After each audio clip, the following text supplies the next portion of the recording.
Silo സർവീസിന് എടുക്കുന്നില്ല എന്നൊരു തോന്നുന്നു. അത് ശരി. ഞാനത് ഓഫീഷ്യൽസിന് മെയിൽ ചെയ്തു.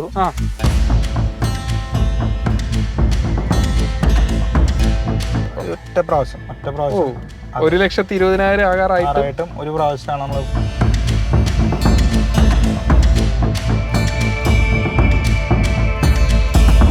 ഈ വണ്ടിയുടെ ഒരു ഡ്രോബാക്ക് കൂടെ ആണ്.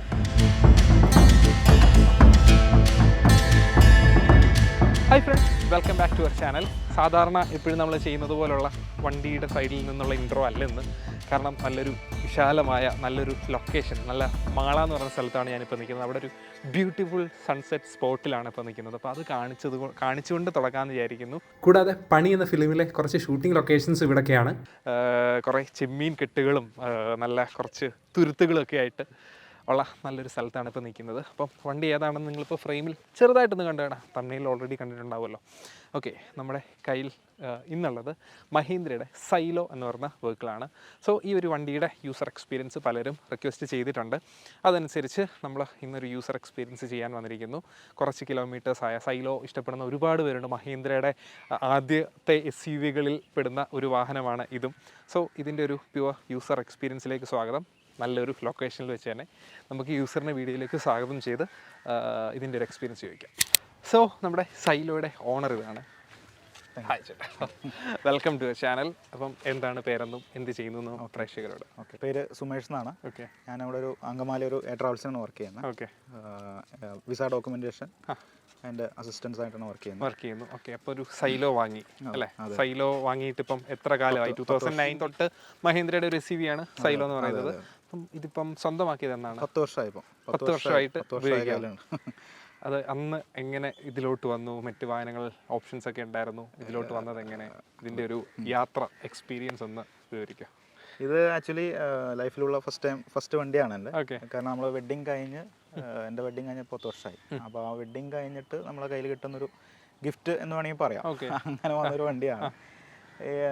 ആക്ച്വലി ഇതിലേക്ക് വരാനുള്ളൊരു ഇതെന്ന് പറഞ്ഞാൽ, നമുക്ക് നോർമലി ഞങ്ങൾ ഒരു കാർ എടുക്കണം എന്നുള്ള ആഗ്രഹം ഫാമിലിൻ്റെ, പ്രത്യേകിച്ച് ഫാദറിൻലോ അദ്ദേഹം പറയുകയും നമ്മളത് വണ്ടി നോക്കി തുടങ്ങി. കാരണം കാർ എന്നുള്ളൊരു എനിക്കൊരു പ്ലാനിങ് ഉണ്ടല്ലോ. അപ്പോൾ അത് നമ്മൾ നോക്കിയപ്പോൾ ഫാമിലി മെമ്പേഴ്സ്, ഇപ്പോൾ സിസ്റ്റർ ഉണ്ട്, ബ്രദർ, അല്ലെങ്കിൽ അവരുടെ ഫാമിലീസ് ഉണ്ട്. എവിടെയെങ്കിലും ഞാൻ ഫ്യൂച്ചർ കണ്ടപ്പോൾ തന്നെ അത് ചെറിയ വണ്ടി എന്നുള്ള കൺസെപ്റ്റിൽ നിന്നും കുറച്ചും കൂടി ഡിഫറെൻ്റ് ആയിട്ടാണ് നമ്മളൊരു, അങ്ങനെയാണ് 7 സീറ്റർ എന്നുള്ള അപ്പോഴും എത്തിയിട്ടില്ല.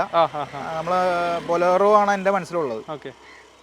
അങ്ങനെ ബൊലേറോ നമ്മൾ ഒത്തിരി കണ്ടിട്ടുണ്ട്. പോലീസുകാരുടെ വണ്ടി നമുക്ക് ഇഷ്ടമുള്ള ഒരു വണ്ടി തന്നെയാണ്. അപ്പം അങ്ങനെ ഇത് കാണാനായിട്ട് ആ സമയത്ത് എറണാകുളത്ത് TVS സുന്ദരം അവരുടെ അടുത്തേക്കാണ് നമ്മൾ ചെല്ലുന്നത്. ഡീലറാണ് ഒരാളോ. അപ്പോൾ അപ്പോഴും ബൊലേറോ എന്നുള്ളൊരു ഇത് മാത്രം എൻ്റെ ഇതിൽ ഇന്നോവ, പഴയ വെർഷൻ ഇന്നോവ. അപ്പോൾ അതിൻ്റെ ഒരു ബഡ്ജറ്റും കാര്യങ്ങളും കണ്ടപ്പോൾ അത് ഡ്രോപ്പ് ചെയ്തു. പിന്നെയാണ് ബൊലേറോ എന്നുള്ള കൺസെപ്റ്റിലേക്ക് വന്നത്. നമ്മൾ ഫണ്ടിൻ്റെ ഇഷ്യൂ നോക്കുമ്പോൾ തന്നെ ലോണും കാര്യങ്ങളൊക്കെ, അപ്പോൾ ആ രീതിയിലേക്ക് ചെയ്യാമെന്നുള്ളത് നോക്കിയപ്പോൾ ബൊലേറോയിൽ ലാസ്റ്റ് നമ്മുടെ ഫോർവേഡ് സീറ്റാണ് ഏറ്റവും ടോപ്പ്. അതെ. അപ്പോൾ അത് കണ്ടപ്പോൾ അത് ഡ്രോപ്പ് ചെയ്തു. ആ സമയത്താണ് ഇപ്പോഴത്തെ വാഹിലാറ്റ്. അപ്പോൾ TVS സുന്ദരമാണ്. അവിടെ ബൊലേറോ ഉണ്ട്, തൊട്ടിപ്പുറത്ത് മഹീന്ദ്ര സ്കോർപ്പിയോ ഉണ്ട്, ഇവിടെ സൈലോ കിടക്കുന്നുണ്ട്.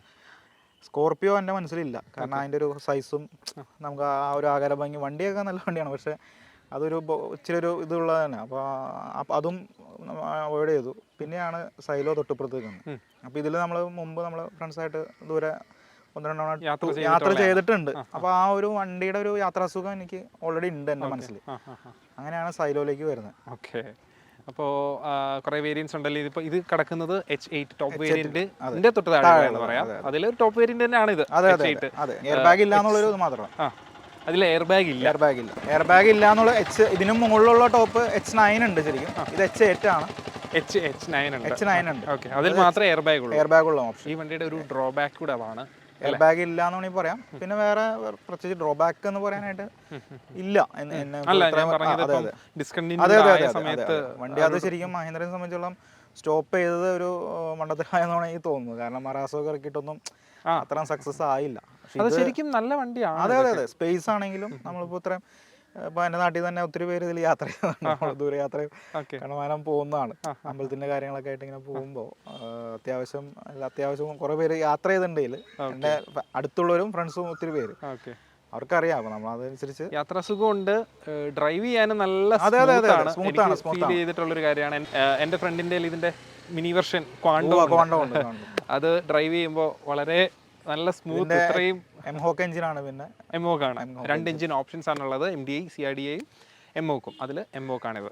ഓക്കെ, അപ്പം അന്ന് സ്കോർപ്പിയോ ഒക്കെ ഉണ്ടായിരുന്നല്ലോ, സെയിം എംഹോക്ക് എഞ്ചിനൊക്കെ ഉണ്ടായിരുന്നത്. സോ ഇതിലോട്ട് അന്ന് വന്നു. അപ്പം ഓൺ റോഡ് പ്രൈസ് എത്രയായിരുന്നു? ഓൺ റോഡ് പ്രൈസ് ഒരു 13 താഴെ വന്നു. 13 ആ റേഞ്ച് ഉണ്ടായി. ആ ഒരു റേഞ്ചിൽ ടോപ്പ് വേരിയന്റ് സ്വന്തമാക്കി. ഓക്കെ, ഇനി വണ്ടിയുടെ എക്സ്പീരിയൻസിലേക്ക് കിടക്കാം. ഓക്കെ, വണ്ടിയുടെ എക്സ്പീരിയൻസിൽ പറയുമ്പോൾ യാത്രാ സുഖത്തെ പറ്റി ആദ്യം തന്നെ ചോദിക്കാം. എത്ര കിലോമീറ്റർ ഒക്കെ കവർ ആയിട്ടുണ്ട് ഇതുവരെ ടോട്ടൽ? ഇതുവരെ ഇപ്പോൾ 1:20 വന്നിട്ടുണ്ട്. ലോങ് ഡ്രൈവ്സ് ഒക്കെ പോയിട്ടുണ്ടാവും. അതിൻ്റെ ഒരു എക്സ്പീരിയൻസ് ആണ് അറിയേണ്ടത് 7 സീറ്റർ എന്ന നിലയിൽ. ലോങ് ഡ്രൈവ്സ് നമ്മളിപ്പോൾ തിരുപ്പതി യാത്ര ചെയ്തിട്ടുണ്ട്. 4-5 പ്രാവശ്യം തിരുപ്പതി ഫാമിലി ആയിട്ടാണ് തിരുപ്പതി പോയിട്ടുണ്ട്. മധുര, പഴനി, പിന്നെ അങ്ങോട്ട് മഞ്ചേശ്വരം, ആ സൈഡ് ഉടുപ്പി, അതൊക്കെയാണ് കൂടുതലും. ട്രിവാൻഡ്രം, അല്ലാതെ അതിനപ്പുറം ലോങ് ഡ്രൈവ് വന്നിട്ടില്ല. അതെ, ഇതൊക്കെയാണ് നമ്മൾ ലോങ് പോയത്. കൂടുതൽ ഒരു 4-5 പ്രാവശ്യം തിരുപ്പതി ട്രാവൽ ചെയ്തിട്ടുണ്ട്. തിരുപ്പതി പോയി, മഞ്ചേശ്വരം പോയിരുന്നു ലോങ് ഡ്രൈവിൽ. ഇതൊരു ഗുണം എന്ന ലോങ് ഡ്രൈവ് പോകുമ്പോൾ സ്വാഭാവികമായിട്ട് എനിക്ക് ഡീസൽ വേരിയൻസ് എല്ലാം അങ്ങനെയാണെന്ന് തോന്നും. പക്ഷേ ഇതിൻ്റെ എനിക്ക് ഒരു ഫീൽ ചെയ്യുന്നത് വെച്ചാൽ നമുക്കിപ്പോൾ ട്രാവൽ ചെയ്തൊരു അരമണിക്കൂർ വേണ്ട, അതിന് താഴെ തന്നെ പോയാൽ തന്നെ അവൻ്റെ എൻജിൻ്റെ ആ ഒരു ഇത് മാറുകയാണ്. നല്ലൊരു ഫ്ലോ അങ്ങനെ തുടങ്ങുകയാണ്. അത് ശരിക്കും ഫീൽ ചെയ്യുമ്പോൾ അങ്ങനെ പോകുമ്പോഴാണ് അതിൻ്റെ ഒരു വേരിയന്റ് സുഖം മനസ്സിലാവണത്. അതിനാണ് കൂടുതൽ ഇഷ്ടം. അതെ, തീർച്ചയായിട്ടും. കാരണം ഇപ്പോൾ കോളേജ് അല്ലെങ്കിൽ എല്ലാ വണ്ടിയും അങ്ങനെയാണെന്ന് തോന്നുന്നു, എനിക്കറിയില്ല. അങ്ങനെ ഓടിച്ചൊരു പരിചയം എനിക്കില്ല. ഡീസൽ എഞ്ചിന്റെ ഇത് വെച്ചിട്ട് അതെ, വണ്ടിയുടെ ആ എഞ്ചിന്റെ തന്നെ ഒരു മുളക്കം മാറുന്നു, കുറച്ചുകൂടി സ്മൂത്ത് ആവുന്നു. വണ്ടി കയ്യിൽ തന്നെ ഇരിക്കുന്ന ഇങ്ങനെ ലാഘവത്തോടെ പോവാണ്. അതിപ്പോ തിരുപ്പതി 2 പ്രാവശ്യം എൻ്റെ ബ്രദർ ഉണ്ട്, അപ്പൊ അദ്ദേഹം ചോദിച്ചിട്ട് പോലും ഞാൻ കൈമാറി കൊടുത്തിട്ടില്ല. കൈമാറി ഓടിക്കണം വന്നിട്ടില്ല, കൊടുത്തിട്ടില്ല. വണ്ടിയുടെ ഒലച്ചിൽ എങ്ങനെയുണ്ട് ബാക്കിലിരിക്കുന്നത്? അത് പുറകിലത്തെ ഒരു സൈഡ് മാത്രമാണ്, ഏറ്റവും ലാസ്റ്റ് വെർഷനിൽ മാത്രമാണ് ചെറിയൊരു മുട്ട് ചെറിയതായിട്ടൊന്ന് പെയിൻ ഉണ്ടാവുമെന്ന് തോന്നുന്നു എനിക്ക്.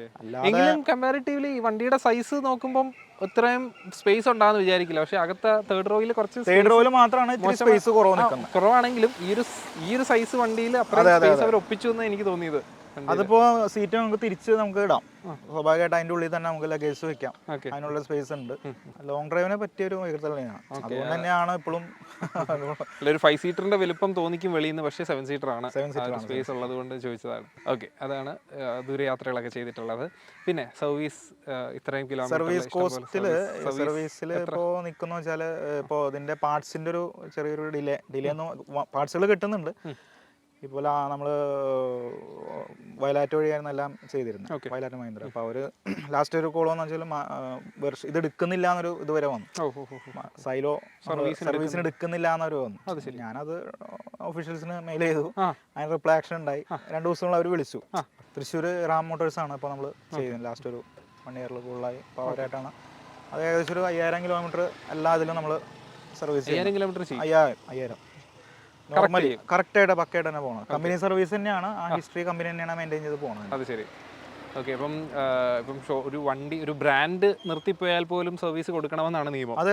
അപ്പോൾ ഒരു വാഹനം ഡിസ്കണ്ടിന്യൂഡ് ആയപ്പോഴത്തേക്ക് അവർ അങ്ങനെ ചെയ്യാൻ പാടില്ല. അങ്ങനെ വെച്ചാൽ അവർ എടുക്കുന്നില്ല എന്നൊരു എനിക്ക് ഇത് വന്നു. പിന്നെ നമ്മളത് ഡ്രോപ്പ് ചെയ്തു അവരായിട്ടുള്ളൊരു കാരണം ഞാൻ അത്രയും വർഷങ്ങളായിട്ട് അവിടെ ചെയ്തിരുന്നതാണ്. അതിന് മുമ്പ് TVS അവിടെ TV സുന്ദരം ഉണ്ടായപ്പോൾ പോലും ഞാൻ അവിടെ പോയിരുന്നതാണ്. ഇപ്പോൾ കൂടുതൽ നമുക്ക് സൗകര്യം എൻ്റെ വീട് മാളയിലായതുകൊണ്ട് തന്നെ കുറച്ചുകൂടി ഇവർ കുഴപ്പമില്ല. നമുക്ക് ലാസ്റ്റ് ഒരു എഞ്ചിൻ്റെ ക്ലച്ചിൻ്റെ ഒരു കംപ്ലൈൻറ്റ് ഉണ്ടായി. അപ്പോൾ സ്വാഭാവികമായിട്ട് അങ്ങനെ ചെന്നു. അപ്പം അവിടെയാണ് സർവീസിന് ഇത് വരുന്നത്. അതിന് സർവീസ് കോസ്റ്റ് 5000 കിലോമീറ്റർ കൂടുമ്പോൾ എത്രയാണ് സർവീസ് കോസ്റ്റ്? നോർമൽ ഒരു വലിയ നോർമൽ ജനറൽ ചെക്കപ്പും കാര്യങ്ങളൊക്കെ ഉള്ള ഇത് തന്നെയാണ്. 3000 ഇല്ല, 3000 ഒന്നും പോരാ. ഒരു 7 താഴെയൊക്കെ നോർമലി 8 ആ റേഞ്ചൊക്കെ വരാറുണ്ട്. എന്തെങ്കിലും വലുതായിട്ട് ആവാറില്ലെന്ന് പറഞ്ഞപ്പോൾ അതെ 3 മിനിമം ചാർജ് അല്ല, എന്നാലും നമുക്ക് ചെക്കപ്സ് കാര്യങ്ങളൊക്കെ ചെയ്യുന്നതിന് നോർമലായിട്ട് ഒരു 6-7 ഓയിൽ ചേഞ്ച് എന്ന് പറയുന്നത് നമ്മൾ ആ സർവീസിന്റെ ഹിസ്റ്ററി അവർ തന്നെയാണല്ലോ ഓപ്റ്റ് ചെയ്യുന്നത്. നമ്മൾ ആ മെയിൻറ്റെയിൻ ചെയ്ത് പോണോണ്ട് കൂടുതൽ അങ്ങനെ നമ്മൾ കാരണം കമ്പനി ബില്ലും എല്ലാം നമ്മുടെ കയ്യിൽ തരുന്നുണ്ട് സ്വാഭാവികമായിട്ടും. കാരണം ആ നമ്മളല്ലാതെ ഒരു പുറത്തൊരു ഇതിൽ ഷോറൂമിൽ ഇതുവരെ കൊടുത്തിട്ടില്ല. ഈവൻ ഇതിൽ പോലും ആ ഹിസ്റ്ററി തന്നെ മെയിൻറ്റെയിൻ ചെയ്ത് പോകണം. അത് ഏറ്റവും ഗുണമെന്ന് വെച്ചാൽ ഇപ്പോൾ ലാസ്റ്റ് ഇറാമിൽ കൊണ്ടുപോയപ്പോൾ തന്നെ അവർ അവിടുത്തെ ഒരു മെക്കാനിക്കാണ്. അപ്പോൾ നമ്മളിപ്പോൾ ഇതിൽ കുറച്ച് വർക്കും കാര്യങ്ങളൊക്കെ ചെയ്തിട്ടുണ്ട്. അപ്പോൾ വണ്ടി നിർത്തിപ്പോയോണ്ട് അവർക്കറിയാം ഇതിൻ്റെ ഒരു എന്തൊക്കെയാണ് ഒരു അതിൻ്റെ സ്പേസും കൊടുക്കുന്നുണ്ടോ എന്നുള്ള ഒത്തിരി പേര് പേഴ്സണലി നമ്മൾ ചോദിക്കുന്നു. കൊടുക്കുന്നുണ്ടോ അങ്ങനെ ഇല്ല കൊടുക്കുക പറഞ്ഞാൽ അത് ഞാൻ പറഞ്ഞില്ല, ലൈഫിലേക്ക് കടന്ന ഒരു വെഹിക്കിൾ ആയതുകൊണ്ട് തന്നെ കുറച്ചും കൂടി ഒരു അറ്റാച്ച്മെന്റ്. അതെ അതെ അതെ, മാരേജ് കഴിഞ്ഞ് അങ്ങനെ കിട്ടിയൊരു ഇത് വേണമെങ്കിൽ പറയാം. ഓക്കെ. സോ അതൊക്കെയാണ് സർവീസിൻ്റെ കാര്യങ്ങൾ പറയാനുള്ളത്. ഇനി വണ്ടിയുടെ ഫ്യൂവൽ എഫിഷ്യൻസി എത്ര കിലോമീറ്ററൊക്കെ മൈലേജ് കിട്ടുന്നുണ്ട്? ഫ്യൂൽ എഫിഷ്യൻസി അത് ഞാൻ പറഞ്ഞല്ലോ, ലോങ് പോകുമ്പോഴാണ് എനിക്കത് ഫീൽ ചെയ്യുന്നത്. കാരണം എങ്ങനെ വന്നാലൊരു ഇതിലൊരു ഉള്ളിൽ കാണാം, അതിലൊരു ചെറിയൊരു നമുക്ക് അറിയാൻ പറ്റുന്നുണ്ട്. ആവറേജ് പെർ എന്ന് പറഞ്ഞിട്ടൊരു ഓപ്ഷൻ ഉണ്ട് അവിടെ അത് കയറി നോർമലി വരാറുണ്ട്. ഏകദേശം 20-24 വരെ എനിക്ക് അതിൽ കാണുന്നുണ്ട്. അത് അത്രയും മൈലേജ് കിട്ടുന്നുണ്ടോ? കുറേ കിലോമീറ്ററുകൾ ഓടിച്ചിട്ടും അത് ആവറേജ് കാണിക്കുന്നുണ്ടെങ്കിൽ അല്ല, ആവറേജ് മിനിമം ഒരു 16-17 ആ റേഞ്ച് ഒക്കെയാണ് ലൈവ് മൈലേജ്. എന്ന് വെച്ചാൽ ലോങ് പോകുമ്പോൾ അതിൽ ആ മീറ്ററിൽ മാറുന്നുണ്ട്. പ്രത്യേകിച്ച് ഒരു ലോങ് പോകുമ്പോൾ അത് 20 മുകളിലൊക്കെ എന്തായാലും കയറും. ഒരു ലൈറ്റ് ത്രോട്ടിൽ ഓടിച്ച് കഴിയുമ്പോഴത്തേക്ക് അത്രയും 20-24 വരെ കണ്ടിട്ടുണ്ട്. ഓക്കെ, അത് മാക്സിമം ലോങ് ഡ്രൈവിന്റെ ആവറേജ് എത്ര കിട്ടിയിട്ടുണ്ട്? അതാണ് പറഞ്ഞത്, ആ ഇവിടെ വന്നിരിക്കുന്ന ഒരു സിഗ്നലിൽ 24 വരെ വന്നിട്ടുണ്ട്. ആവറേജ് ലോക്കലി ഓടുമ്പോൾ ഒരു എനിക്ക് തോന്നുന്നു എന്നാലും 16-15 ലോങ്ങിലോ, കാരണം കൈമാറുന്നില്ല വണ്ടി. ഞാൻ വേറെ ആർക്കും കൊടുക്കുന്നില്ല, മീൻസ് എൻ്റെ ബ്രദർ ആർക്കും ഇങ്ങനെ ഹാൻഡ് ഓവർ ചെയ്ത് അങ്ങനെ ഫ്യൂസ് വന്നിട്ടില്ല. അപ്പോൾ അത് സ്വാഭാവികമായിട്ട് എനിക്ക് തോന്നുന്നു മിനിമം ഒരു 14 എന്തായാലും ഷുവർ ആണെന്ന്.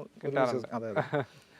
ഓക്കെ, പിന്നെ വണ്ടിയുടെ പോരായ്മകൾ തോന്നിയിട്ടുണ്ടോ? പോരായ്മകൾ എന്ന് പറഞ്ഞാൽ ഇതിന്റെ ബോഡി സൈസ് എനിക്ക് തോന്നുന്നു അത് വെച്ചിട്ട് തന്നെ വണ്ടി ഉണ്ട്. കാരണം പോരായ്മ അങ്ങനെ എടുത്തു പറയാൻ എനിക്ക് അങ്ങനെ അറിയില്ല. നല്ല ഇഷ്ടപ്പെട്ട് തന്നെ നല്ലതായിട്ട് കൊണ്ടുകൊടുക്കുന്നുണ്ട്. അല്ലാതെ പ്രത്യേകിച്ച് പോരായ്മകൾ അങ്ങനെ പറയാനായിട്ട് പ്രത്യേകിച്ച് എനിക്കില്ല, തോന്നിയിട്ടില്ല. അപ്പൊ പിന്നെ പ്രത്യേകിച്ചൊന്നും ഇല്ലല്ലോ അല്ലേ പോരായ്മകൾ പറയാനായിട്ട്. നമുക്ക് ഇന്റീരിയർ ഒക്കെ ഒന്ന് കയറി കണ്ടാലോ? ഓക്കെ, സോ ഇന്റീരിയറിൽ വന്നു. ഇപ്പോഴും നീറ്റ് ആൻഡ് ക്ലീൻ ആയിട്ട് മെയിൻറ്റെയിൻ ചെയ്യുന്നുണ്ടല്ലേ വണ്ടി? നല്ല നീറ്റായിട്ട് തന്നെ ഇപ്പോഴും ഇരിക്കുന്നു. ഒരു ഇൻഫർടൈൻമെന്റ് ഒക്കെ ആഡ് ചെയ്തു അല്ലേ? ആഡ് ചെയ്തു. ഓക്കെ, പിന്നെ എന്തൊക്കെ വണ്ടിയിൽ വ്യത്യാസങ്ങൾ വരുത്തിയിട്ടുണ്ട്? വണ്ടി കിട്ടിയതിന് ശേഷം സീറ്റ് കവേഴ്സ് അന്ന് ചെയ്തയാ 10 വർഷത്തിനുള്ളിൽ ചെയ്യാം. ഓ, ഇപ്പോഴും പുതുമകൾ തന്നെ സീറ്റിംഗ് ഒന്നും ചെയ്തിട്ടില്ല. നമ്മുടെ അടുത്ത് തന്നെയുള്ളൊരു ചേട്ടൻ ചെയ്തതാണ്. നല്ല പുതുമയായിട്ട് തന്നെ ഇരിക്കുന്നു ഇപ്പോൾ. പിന്നെ എക്സ്ട്രാ എന്ന് പറഞ്ഞാൽ ചെറിയൊരു മാറ്റ് എന്ന് പറഞ്ഞാൽ റബ്ബറിന് അതിന് താഴെ വേറെ ടോപ്പ് ഇതുണ്ട്. ഇപ്പം മണ്ണൊക്കെ നമുക്ക് അതെടുത്ത് ക്ലീൻ ആക്കാനുള്ളൊരു ഇത്. പിന്നെ ഇതിന്റെ ഒരു ഇത് ആഡ് ചെയ്തിട്ടുണ്ട്. വേറെ പ്രത്യേകിച്ച് ഒന്നും എക്സ്ട്രാ ലിപ്സ് ഒക്കെ ഇടയ്ക്ക് വെച്ചിട്ടുണ്ടെന്ന്. ഫ്രണ്ടിലെ ലിപ്പ്, ബാക്കിലെ 2 മഫ്ലേഴ്സ് അതൊക്കെ ആഡ് ചെയ്തു. ഇതാണ് എക്സ്ട്രാ അതിൽ ചെയ്തിരിക്കുന്നത്. വേറെ പ്രത്യേകിച്ച് ഇല്ല ഒന്നും. ഇതൊരു ഇവിടെയാണ് ഡിസ്പ്ലേയിൽ എഫിഷ്യൻസി, ആവറേജ് ഫ്യൂൽ എഫിഷ്യൻസി കാണിച്ചിട്ടുണ്ട് 15.8 ഇപ്പോൾ നിൽക്കുന്നത്. അത് നോർമലി 24, 23. അത് പ്രത്യേകിച്ച് ലോങ്ങിന് പോകുമ്പോഴാണ് ഒരു 20 വരും. ഇത് സ്വാഭാവികമായിട്ട് കയറി നിൽക്കാറുണ്ട്. കയറും സ്വാഭാവികമായിട്ട്, നമുക്കൊരു കുറച്ച് കയറുമ്പോൾ തന്നെ അത് കാണാം. ഒരു പിന്നെ കിലോമീറ്റേഴ്സ് 1,18,000 കിലോമീറ്റേഴ്സ് ആയി. സ്റ്റിയറിംഗ് ഒക്കെ ഇപ്പോഴും പുതുമയായിട്ട് തന്നെ, ക്വാളിറ്റിയിലൊന്നും വേറെ ഒന്നും ചെയ്തിട്ടില്ല. ഇതിപ്പോൾ എക്സ്ട്രാ നമ്മളൊന്ന് ഇതിന്റെ മുറത്ത് വന്ന് ചെയ്തതാണ്. അപ്പം വേറെ പ്രത്യേകിച്ച് ഒരു ഹോൺ എക്സ്ട്രാ നമ്മൾ ആഡ് ചെയ്തിട്ടുണ്ട്. അതൊക്കെയാണ് എക്സ്ട്രാ ചെയ്തിരിക്കുന്നത്. ഓക്കെ, എങ്ങനെയുണ്ട് മഹീന്ദ്രയുടെ ക്വാളിറ്റിയെ പറ്റി പറയാനുള്ള അഭിപ്രായം? നമുക്ക് പറഞ്ഞാൽ ഇതിന്റെ ഈ പ്ലാസ്റ്റിക്കിന്റെ ഒക്കെ ക്വാളിറ്റി ഇതൊന്നും അങ്ങനെ പ്രശ്നമില്ല. ഇതൊക്കെ നമുക്ക് കുറച്ചും കൂടി ബെറ്റർ ആക്കാന്ന് തോന്നുന്നു. കാരണം ഇതെല്ലാം ഇച്ചിരി ഒരു ഇടയ്ക്ക് പോകുന്നൊരു സ്ഥിതി വരുന്നുണ്ട്. അത് മീൻസ് പ്ലാസ്റ്റിക്കിന്റെ ഒരു ക്വാളിറ്റിയുടെ, കാരണം ഇപ്പൊ ഇറങ്ങുന്ന വണ്ടികൾക്ക് അത്രയും അത് പരമാവധി നല്ല രീതിയിൽ അവർ കയറി വന്നിട്ടുണ്ട്, മെയിൻറ്റെയിൻ ചെയ്തിട്ടുണ്ട്. ഞാൻ ചോദിക്കാൻ കാരണം പഴയ വണ്ടികൾ നോക്കുമ്പോൾ ഇപ്പൊ ബെറ്റർ ആണെന്ന് തോന്നുന്നു. പക്ഷെ പഴയതിൽ ഇതൊക്കെ അത്രയും ഓടിയ വണ്ടി ആയതുകൊണ്ട് ഇതൊക്കെ ഇളകുന്നുണ്ട്. അതൊക്കെ ഒരു ചെറിയൊരു ഡ്രോബാക്ക് ആയിട്ട് തോന്നുന്നുണ്ട്. ഓക്കെ, ഞാൻ ചോദിക്കാൻ കാരണം ഇപ്പൊ മഹീന്ദ്രയുടെ വണ്ടികളാണ് ഇപ്പൊ താരങ്ങളായിട്ട് ഫ്രണ്ടിൽ നിൽക്കുന്നത്. കുറെ വണ്ടികളുണ്ടല്ലോ, അവരുടെ റോക്സും EVs ഒക്കെ വന്നതും എല്ലാം താരങ്ങളായിട്ട് നിൽപ്പുണ്ട്. അപ്പം എല്ലാവരും കൺസേൺ എന്താണെന്ന് വെച്ചാൽ മഹീന്ദ്രയുടെ വണ്ടികൾ കുറെ വർഷം കഴിയുമ്പോൾ അതിന്റെ ക്വാളിറ്റിയെ പറ്റിയുള്ള വീഡിയോകൾ, സെൻസേഴ്സിന്റെ പറ്റിയുള്ള വീഡിയോകളൊക്കെയാണ് എല്ലാവർക്കും ഉള്ളത്. അപ്പം കുറെ വർഷമായിട്ടുള്ള മഹീന്ദ്ര യൂസർ എന്ന നിലയിൽ ക്വാളിറ്റി എങ്ങനെ തോന്നുന്നതാണ് ഞാൻ ഉദ്ദേശിച്ചത്. കാരണം നമ്മള് അത്രയും ഒരു വണ്ടി ലൈഫിൽ ലൈഫിൽ കയറി അത് തന്നെ മെയിൻറ്റെയിൻ ചെയ്ത് പോവുകയാണ്. പ്രോപ്പർ മെയിൻ്റെനൻസിൽ പോകുന്നു. ഞാൻ സാറ്റിസ്ഫൈഡ് ആണ്. കാരണം വേറൊരു വണ്ടി എടുക്കുമ്പോഴായിരിക്കും ചിലപ്പോൾ ഈ വണ്ടിയുടെ ഗുണം എനിക്ക് പ്രത്യേകിച്ച് XUV വരുമ്പോൾ തന്നെ വേറെ XUV നമ്മൾ എടുത്തു കഴിഞ്ഞാൽ ചിലപ്പോൾ എനിക്കത് കമ്പയർ ചെയ്യാൻ പറ്റുമായിരിക്കും. എനിക്ക് ഇത് തോന്നുന്നു നമ്മളത്രയും ചിലപ്പോൾ അടിച്ചു പൊളിച്ച് പോക്കുന്നുണ്ട്. അല്ലാതെ നോർമൽ രീതിയിൽ ഫാമിലി ആയിട്ട് പോകുമ്പോൾ ആ സ്പീഡിലും പോകുന്നുണ്ട്. അത്യാവശ്യം സ്പീഡിൽ തന്നെ നമ്മൾ എന്തെങ്കിലും പ്രത്യേകിച്ച് ഞങ്ങൾ ഗൗഡ സാരസ്വതി ബ്രാഹ്മൺസാണ്, കൊങ്ങണി ബ്രാഹ്മൺസാണ്. അപ്പം ഞങ്ങളുടെ റിലീജിയസ് ആയുള്ള കുറച്ച് ആക്ടിവിറ്റീസ് വരുമ്പോൾ നമ്മൾ വണ്ടി എപ്പോഴും ഫ്രണ്ടിലുണ്ടാവും. അല്ലെങ്കിൽ അതനുസരിച്ചുള്ള സ്പീഡും പ്രത്യേകിച്ച് ഭജന അങ്ങനെ എന്തെങ്കിലും കാര്യങ്ങളായിട്ട് ഞങ്ങൾ സ്വാമിജിയൊക്കെ വരുമ്പോൾ നമ്മളായിരിക്കും അതിനെ കൂടുതലും പൈലറ്റും ഇതൊക്കെ ആയിട്ട് പോകുന്നത്. അപ്പോൾ ആ രീതിയിൽ സ്പീഡ് പോകുമ്പോൾ തന്നെ ഞാൻ പറയുന്നത് വെച്ചാൽ പ്രീമിയം ആയിട്ട് യൂസ് ചെയ്യുന്ന ഒരാളെ സംബന്ധിച്ചിടത്തോളം നമ്മൾ രണ്ടിലും വരുന്നതാണ്. കാരണം വണ്ടി മെയിൻറ്റെയിൻ ചെയ്തിട്ടുണ്ടെങ്കിലും ലോക്കലാണെങ്കിലും ആ രീതിയിൽ നമ്മൾ അടിച്ചു പൊളിച്ച് പോക്കും. പക്ഷെ എന്നാൽ പറഞ്ഞ പോലെ വണ്ടി കൈമാറി ഞാൻ ഇതൊരു കൊടുത്തിട്ടില്ല. കാരണം എനിക്കത് ഒരു താല്പര്യക്കുറവുണ്ട്. 1-2 ഫ്രണ്ട്സൊക്കെ ചോദിച്ചപ്പോൾ കൊടുത്തെന്നല്ലാതെ അങ്ങനെ അപ്പൊ അത് കാരണം പരമാവധി അത് മെയിൻറ്റെയിൻ ചെയ്ത് ഇങ്ങനെ പോകുന്നുണ്ട്. പിന്നെ എക്സ്ട്രാ ഇതിലൊരു കൂൾ ഗ്ലാസ് ഉള്ളിൽ നമ്മൾ കൊടുത്തിട്ടുണ്ട്. ഗ്ലാസ് തണുപ്പ് പിന്നെ XUV 500 ഒക്കെ ഓടിച്ചിട്ട് എന്ത് തോന്നി? 500 ഓടിച്ചിട്ടില്ല? എന്നെ ഓടിച്ചിട്ടുണ്ട് ഞാൻ 500. എനിക്ക് എന്നെ കുറച്ചും കൂടി താല്പര്യമുണ്ട്. കാരണം ഏതാ സ്കോർപിയോ എന്നൊക്കെ ഉണ്ടല്ലോ, സ്കോർപിയോ എന്നിനോട്. അതൊക്കെ ഒരു ഭാവിയിലൊക്കെ എടുക്കണമെങ്കിൽ താല്പര്യം മനസ്സിലാക്കി നല്ല വണ്ടിയാണ്. ഇത് കീപ്പ് ചെയ്തോണ്ടായിരിക്കും. അതെ മഹീന്ദ്രയില് ഫാൻ ആണെന്ന് പറഞ്ഞാൽ ഫാനായി. കാരണം ഇതിലേക്ക് വന്നപ്പോ ഇന്ത്യൻ കമ്പനി ആണെങ്കിൽ തന്നെ നമ്മളെ സപ്പോർട്ട് ചെയ്യണമല്ലോ. അപ്പൊ അതുകൊണ്ട് യാത്രാസുഖമുണ്ട്. തീർച്ചയായിട്ടും. കാരണം ഇതില് ഞങ്ങളൊരു ഇപ്പോൾ നടുക്കുള്ള സീറ്റിംഗ് ബക്കറ്റ് സീറ്റ് രണ്ടാണെങ്കിൽ തന്നെ ഒരു 10 പേരോളൊക്കെ മാക്സിമം ഇതിൽ കയറിയിട്ടുണ്ട്. പ്രത്യേകിച്ച് ഒരു കുട്ടികളായിട്ടൊക്കെ പോയപ്പോൾ ഒരു ആലപ്പുഴ ഒരു ഫംഗ്ഷൻ 10 പേരോളം ഇതിൽ നമ്മൾ ചെറിയ പിള്ളേരൊക്കെ ആയിട്ട് തന്നെ അഡ്ജസ്റ്റ് ചെയ്ത് പോയിട്ടുണ്ട്, ട്രാവൽ ചെയ്തിട്ടുണ്ട്. 7 സീറ്റർ ആൻഡ് 8 സീറ്റർ ഓപ്ഷൻസ് ആണ് ഇതിനുള്ളത്. അതെ. ഇതിൽ എയർ ബാഗ് ഇല്ല എന്നുള്ളൊരു ഇത് മാത്രമാണ് ഇതിൽ വരുന്നത്. ബാക്കിയെല്ലാം പിന്നെ വേറൊരു അഡ്വാൻറ്റേജ് ക്ലച്ചിന്റെ സൈഡിലുണ്ട്. ഇവിടെ ഒരു ഡെഡ് പെഡൽ ഉണ്ട്. അതൊക്കെ ഒരു സുഖമാണ്. പ്രത്യേകിച്ച് ദൂരയാത്ര പോകുമ്പോൾ തന്നെ ഇപ്പോൾ സ്പേസ് കണ്ടില്ലേ, സ്പേസ് ആണെങ്കിലും ബാക്കിലുണ്ട്. എന്നിട്ടും തേർഡ് റോ കൊടുത്തു. ഉണ്ട്. അത് വളരെ നല്ലൊരു വണ്ടിയായിരുന്നു. നിർത്തിയത് എന്താണെന്ന് എനിക്ക് മനസ്സിലാവുന്നില്ല. കാരണം മഹീന്ദ്രയുടെ പുതിയ അതെ 2015 നമ്മൾ ഇത് എടുക്കുന്നത് തന്നെ. 2015 ജൂണിലാണ് വണ്ടി എടുക്കുന്നത്. 19 ആയപ്പോഴത്തേക്ക് നിർത്തി. 19 നിർത്തി. അല്ല 19 മുമ്പ് നിർത്തി. കാരണം അറാസോ വരുന്നപ്പോൾ തന്നെ അത് ക്ലോസ് ചെയ്തു. അതായത് ഇപ്പോഴും എടുക്കാൻ ആളുകൾ ഉണ്ടെന്ന് എനിക്ക് തോന്നുന്നു. പിന്നെ ഈ കളേഴ്സ്, ഈ കളറിന് ജാവ ബ്രൗൺ കളറാണ് ഇതിന്. അപ്പൊ അതൊരു 3-4 മാസം നമ്മൾ വെയിറ്റ് ചെയ്തിട്ടാണ് ഈ കളറിലേക്ക് വന്നത്. എന്റെ ഫ്രണ്ടിന്റെയും ഈ കളർ തന്നെയാണ്. അപ്പോ അല്ല സൈലും അല്ല, ക്വാണ്ടോ ഈ സെയിം കളർ തന്നെയാണ്. പിന്നെ ടയറിന്റെ ലൈഫ് എത്ര കിട്ടിയിട്ടുണ്ട്? ടയറിന്റെ ലൈഫില് ഇതിപ്പോ ടയർ മാറി? ഒറ്റ പ്രാവശ്യം 1,20,000 ആകാറായിട്ടും ഒരു പ്രാവശ്യമാണ് നമ്മൾ 4 ടയറും മാറിയിരിക്കുന്നത്. എത്ര മൈലേജ് കിട്ടി ടയറിനപ്പോ? അതൊരു ഞാനത് പറയാൻ കാരണം വെച്ചാൽ ഈ എയറിന്റെ നമ്മൾ മെയിൻറ്റെയിൻ ചെയ്യുന്ന ഒരു രീതി. ഇപ്പോൾ സ്ഥിരം നമ്മളൊരു ഇവിടെ അടുത്തുള്ള ഒരു ചേട്ടനുണ്ട്, അദ്ദേഹമാണ് നമുക്ക് മാസത്തിൽ എത്ര മാസമല്ല ഒരു 2 വീക്സിൽ ഒരാഴ്ച കൂടുമ്പോൾ നമ്മൾ എയർ പരമാവധി ചെക്ക് ചെയ്യാറുണ്ട്. നമ്മൾ പല റീൽസും ചെയ്തിട്ടുണ്ട്. എയർ ചെക്കിങ് എന്തുമാത്രം മാൻഡേറ്ററി ആണെന്നുള്ളതിന്റെ എക്സാമ്പിൾ ആയിരിക്കും ഇത്. കാരണം എയർ ചെക്ക് ചെയ്യുമ്പോൾ തന്നെ എനിക്ക് തോന്നുന്നു വണ്ടിയുടെ ടയറിന്റെ ഒരു നല്ല രീതിയിൽ അത് പോകുന്നുണ്ട്. കാരണം എയർ ഇല്ലാത്തതുകൊണ്ട് തന്നെയാണ് ഇത് അങ്ങനെ നമുക്കങ്ങനെ റോഡിൽ പണി നേട്ടമൊന്നുമില്ല. അപ്പോൾ അതുകൊണ്ട് എയർ പരമാവധി അത് മെയിൻറ്റെയിൻ ചെയ്ത് പോയതുകൊണ്ട് തന്നെ എനിക്കൊരു 1 lakh കഴിഞ്ഞപ്പോഴാണ് ഞാൻ ടയർ മാറിയതാണ്. അതും സ്റ്റെപ്പിന് ഇപ്പോഴും അതിൽ നിൽക്കുന്നുണ്ട്. 4 ടയറും മാത്രം പുതുതായിട്ട് ഒന്ന് ചെയ്തതാണ്. 1,00,000 കിലോമീറ്റർ മൈലേജ് കിട്ടി ടയറിന്. പ്രോപ്പറായിട്ട് എയർ ബ്രിസ്റ്റോണിന്റെ ടയർ, ബ്രിസ്റ്റോൺ ടയറാണ് നമ്മളിപ്പോഴും കീപ്പ് ചെയ്യുന്നത്. ബ്രിസ്റ്റോൺ അത്യാവശ്യം മൈലേജ് തരുന്ന ടയേഴ്സ് ആണ്. പക്ഷെ ഈ പറഞ്ഞ എയറിന്റെ ഒരു ഇതിൽ എനിക്ക് എൻ്റെ വേറൊരു എൻ്റെ അമ്മാവൻ ഓട്ടോ ഡ്രൈവറാണ്. അപ്പൊ ആള് കുറച്ച് ടിപ്സുകൾ എനിക്ക് പറഞ്ഞു തന്നാണ്.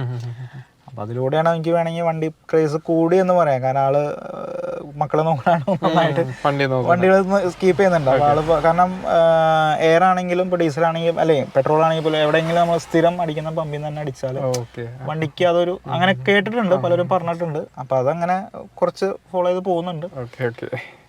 അപ്പോൾ എയറിൻ്റെ കേസിൽ ഇങ്ങനെ നോക്കുമ്പോൾ ഒരു 1 lakh കഴിഞ്ഞപ്പോഴാണ് ടയർ മാറാനൊരു സാഹചര്യം ഇത് ഉണ്ടായത് തന്നെ. അതുപോലെ എഞ്ചിൻ സൈഡിൽ നിന്നുള്ള റീപ്ലേസ്മെന്റ് മീൻസ് പാർട്സ് ഒക്കെ മാറ്റേണ്ടി വന്നിട്ടുണ്ടാവുമല്ലോ. എഞ്ചിൻ സൈഡിൽ എന്ന് പറഞ്ഞാൽ ക്ലച്ചാണ് നമുക്ക് അതിപ്പോൾ ഒരു 80 വരെ കിട്ടി. 75 കഴിഞ്ഞപ്പോൾ ക്ലച്ചിൻ്റെ അത് ചെയ്തായിരുന്നു. പിന്നെ വേറെ പ്രത്യേകിച്ച് അങ്ങനെ ഇത് വന്നിട്ടില്ല. ഇപ്പം ലാസ്റ്റ് വന്നപ്പോൾ ക്ലച്ച് പോയതല്ല, അത് നമ്മൾ ഇതിൽ ലോറിയിൽ ഇത് കൊണ്ടുപോവുകയാണ് ചെയ്തത്, ക്രെയിനിൽ കൊണ്ടുപോവുകയാണ് ചെയ്തത്. അതും ഇതുപോലെ ക്ലച്ചിന് ചെറിയൊരു ഇതായിരുന്നു, അത് ടെക്നിക്കലി എനിക്ക് പറയാനറിയില്ല. അതെ, അതിൻ്റെ ഒരു ഇതിലാണ് കൊണ്ടുപോയത്. അത് റാമിൽ തൃശ്ശൂർ കൊണ്ടുപോയി ചെയ്തത്. അതെ അതെ, ഡയറക്റ്റ് വന്ന് ഒരു തൃശ്ശൂർ കൊണ്ടുപോയി. കാരണം പുറത്ത് ഞാൻ വർക്ക്ഷോപ്പിൽ തന്നെ കൊടുത്ത് താല്പര്യമില്ല എന്ന് മാത്രമല്ല, ഹിസ്റ്ററി ഉള്ളതുകൊണ്ട് തന്നെ അവർക്ക് ട്രാക്ക് ഉണ്ടല്ലോ, സ്വാഭാവികമായിട്ട് അവർ അപ്പം തന്നെ വിളിക്കുന്നുണ്ട് എന്തെങ്കിലും ഉണ്ടെങ്കിലല്ലേ. പിന്നെ വേറെ മേജർ പാർട്സ് മാറ്റിയിട്ടുള്ളത് ഇല്ല. ബെൽറ്റിന്റെ കേസ്, ടൈമിംഗ് ബെൽറ്റും ഇതെല്ലാം ആ ഒരു 80-75 ആ ടൈമിന് മാറിയിട്ടുണ്ട്. അതെല്ലാം ഉള്ള കേസുകൾ, ഫിൽറ്റർ ആണെങ്കിലും. കാരണം ഹിസ്റ്ററി അവരിൽ ഉള്ളതുകൊണ്ട് തന്നെ അവർ സജസ്റ്റ് ചെയ്തിട്ട് നമ്മളായിട്ട് അങ്ങനെ ഇന്നത് ചെയ്യണം. എനിക്ക് നമുക്ക് അത്ര അറിയില്ലെങ്കിൽ കൂടി നമ്മളങ്ങനെ പറഞ്ഞിട്ടില്ല. കമ്പനി പറഞ്ഞനുസരിച്ച് അഡ്വൈസ് പറഞ്ഞനുസരിച്ചാണ് ഞാൻ ചെയ്യുന്നത്. അപ്പോൾ എത്ര എക്സ്പെൻസ് ആണ് ഏറ്റവും കൂടുതലുള്ള സർവീസ്? കൂടുതൽ ഇപ്പോൾ ക്ലച്ചിന്റെ ക്ലച്ചിന്റെ ആണ്. ക്ലച്ച് മാറിയപ്പോഴാണ് എനിക്ക് അതൊരു ഇത് വന്നത്, ഏകദേശം ഒരു 15 ആ ഒരു റേഞ്ച് അത് വന്നായിരുന്നു. ടൈമിംഗ് ബെൽറ്റ് അതിനോടനുസരിച്ച് മാറിയായിരുന്നു. വേറെ പാർട്സ് മേജറായിട്ടൊന്നും പിന്നെ മാറിയില്ല. പിന്നെ ഇങ്ങനെ ചെറിയ ഇവിടുത്തെ ഒരു ഇതൊക്കെ പോയ അങ്ങനത്തെ അല്ലാതെ ചെറിയ ഇതൊക്കെയാണ് പ്ലാസ്റ്റിക്, അല്ലാതെ വേറെ ഇഷ്യൂസ് ഒന്നും ഇല്ല. AC കൂളിംഗ് ഒക്കെ പ്രോപ്പറായിട്ടുണ്ട്. അപ്പോൾ ഞാൻ ചോദിക്കുന്നത്, ഇപ്പോൾ 10 വർഷമായിട്ട് അന്ന് വണ്ടി ഓടിച്ചപ്പോൾ കിട്ടിയിരുന്ന ഒരു സുഖത്തിൽ നിന്ന് ഇപ്പം വന്നിട്ടുള്ള വൈബ്രേഷൻ കൂടിയോ അല്ലെങ്കിൽ ചെറിയ നോയിസ് സൗണ്ടുകളൊക്കെ വരുന്നു തുടങ്ങിയോ? ഇല്ല, ശബ്ദത്തിനല്ല, വണ്ടി ആ പഴക്കത്തിന്റെ ഒരു ചെറിയൊരു പോരായ്മ എനിക്ക് ഒരു 5 വർഷം 6 വർഷം കഴിഞ്ഞപ്പോൾ എനിക്ക് തോന്നിയിട്ടുണ്ട്. പക്ഷെ എന്നാലും അവൻ ഓക്കെയാണ്. സ്റ്റാർട്ട് ചെയ്തേക്ക് അല്ലെങ്കിൽ ഓക്കെ. ആ ഒരു പ്രായം കൂടുമ്പോഴുള്ള ഒരു ബുദ്ധിമുട്ടെന്ന് അങ്ങനെ പറയാൻ എനിക്കറിയില്ല. പക്ഷെ അങ്ങനെ കണ്ടോ, ഇപ്പോൾ ഡീസലിൻ്റെ ഇതാണ് എല്ലാം AC ഇതെല്ലാം പക്ക തന്നെയാണ്. അപ്പോൾ AC കൂളിംഗ് ഒക്കെ നല്ലതായിട്ടുണ്ട്. കാരണം ഇപ്പോൾ ഈ ചെറിയൊരു ഡ്രോബാക്ക് എന്ന് പറയാൻ കണ്ടോ, ഇവിടുത്തെ ഈ ഗ്ലാസിൻ്റെ ഒക്കെയാണ്, അതൊക്കെ ഒരു ചെറിയൊരു പെട്ടെന്ന് അങ്ങനെ കയറണമെന്നില്ല. അതൊക്കെ ഒരു കാരണം ടെക്നിക്കലി അവിടെ നമ്മൾ ചെല്ലുമ്പോഴും സപ്പോർട്ട് വെച്ചാൽ ചെയ്തു തരും. കുറച്ച് കഴിയുമ്പോൾ അങ്ങനെ ചെറിയൊരു എന്തെങ്കിലുമൊക്കെ ഒരു ലാഗ് വരും. അതൊക്കെ വർക്കിംഗ് ആണ് ഇപ്പോഴും, സ്റ്റിൽ അങ്ങനെ വേറെ ഇഷ്യൂസ് ഒന്നും ഇല്ല എല്ലാം. പിന്നെ ഇവിടെ ഒരു ലൈറ്റിന്റെ ഒരു ഇതുണ്ടായിരുന്നു, അതൊക്കെ ജസ്റ്റ് പിന്നെ ഡിസ്പ്ലേ പോയതാണ്. ഇവിടെ ലൈറ്റ് അത് പോയി, മിററിന്റെ ഒക്കെ അല്ലേ. പിന്നെ ഇവിടെ ഇത് വെക്കാനൊരു സൺഗ്ലാസ് ഹോൾഡേഴ്സ് ഉണ്ട്. പിന്നെ ഇവിടെ ചെറിയൊരു സ്റ്റോറേജ് സ്പേസുകളും ഈ ആംറസ്റ്റ് ഒക്കെ ഓൾറെഡി ഉണ്ടായിരുന്നല്ലോ. അതെ അതെ, ഇവിടെ ചെറിയ ഒരു സ്പേസും അതൊക്കെ വെറൈറ്റി എല്ലാ വണ്ടികളിലൊന്നും കാണാത്ത സംഭവങ്ങളാണ്. ഇത് കോയിൻ വെക്കാനുള്ള ഹോൾഡർ വരെ ഉണ്ട് ഇവിടെ. കോയിൻസ് ഓരോന്നായിട്ട് കീപ്പ് ചെയ്യാം. നമ്മൾ പണ്ട് റീല് ചെയ്തിട്ടുണ്ട്. റീല് കണ്ടിട്ടുണ്ടോ? അത് ശരി, ഓക്കെ. അതാ ഫ്രണ്ടിന്റെ വണ്ടിയായിരുന്നു. അപ്പം അതിലും കുറേ സ്റ്റോറേജ് സ്പേസുകൾ. ഞങ്ങൾ എപ്പോഴും പറയും ഇവിടെയൊക്കെയാണ് സ്പേസ് ഉള്ളതെന്ന്. ഇവിടെ ബോട്ടിൽ ഹോൾഡേഴ്സ്, സൈഡിൽ വേറെ ഹോൾഡേഴ്സ്, അങ്ങനെ എല്ലായിടത്തും ഉണ്ട്. വെള്ളത്തിന്റെ കുപ്പി, ഇവിടെ ചാർജർ ഉണ്ട്. ഇപ്പോൾ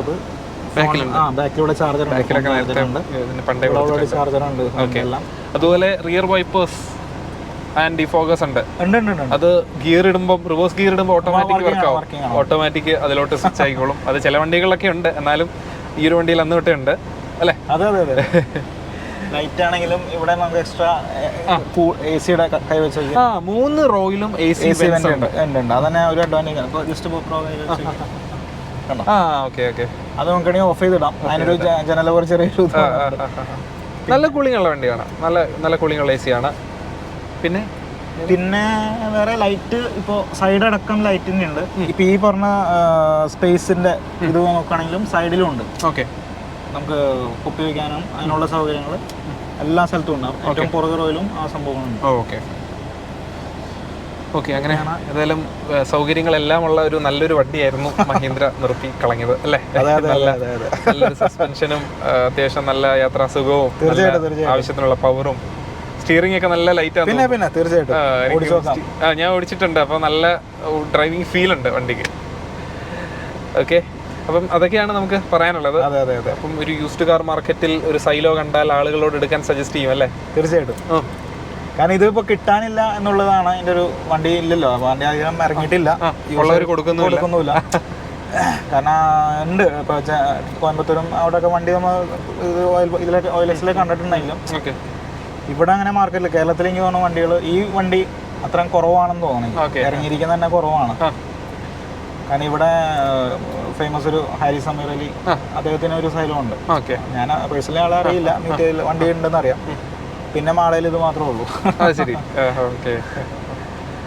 അതാണ് എൻ്റെ ഒരു എക്സ്പീരിയൻസ്.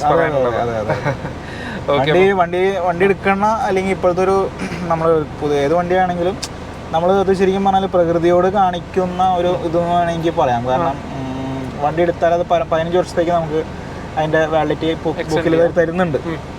അപ്പോൾ ആ ഒരു 15 ഇപ്പോൾ കാരണം ചിലർ വണ്ടി എടുക്കുന്ന 1 വർഷം 2 വർഷം കഴിയുമ്പോൾ വണ്ടി വിൽക്കുകയാണ് ചെയ്യുക. അപ്പോൾ എൻ്റെ ഒരു പേഴ്സണൽ സജഷൻ എന്ന് പറഞ്ഞാൽ വണ്ടി എടുത്താൽ പരമാവധി ഉപയോഗിക്കുക എന്നുള്ളൊരു സജഷൻ എനിക്ക് പറയാനുണ്ട്. വണ്ടി അത് പെട്ടെന്ന് കൈവിട്ട് കളയരുത്. കാരണം അതിൻ്റെ ഒന്ന് ഇഷ്ടപ്പെട്ട അതിൻ്റെ ഒരു ഗുണം നമുക്ക് മനസ്സിലാക്കി വരാൻ കുറച്ച് സമയം, ചിലപ്പോൾ 2 വർഷം കഴിയുമ്പോഴേക്കും 2 അതിനെ 3 ആവാം, ചിലപ്പോൾ അതുമായിട്ടുള്ള ഫ്രണ്ട്ലി ആവാനുള്ള ഒരു ടൈം, അല്ലെങ്കിൽ സെറ്റ് ആവാനുള്ള ടൈം.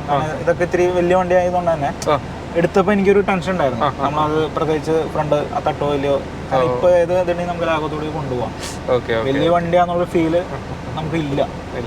അത് പ്രത്യേകിച്ച് ഇപ്പോഴത്തെ ഒരു ജനറേഷൻ എന്ന് പറഞ്ഞാൽ വണ്ടി എടുക്കുന്നു, പെട്ടെന്ന് കൊടുക്കുന്നു, അടുത്ത ഇത് വരുന്നു, അതങ്ങനെ മാറി മാറി മാറി വണ്ടി എടുക്കുകയാണ്.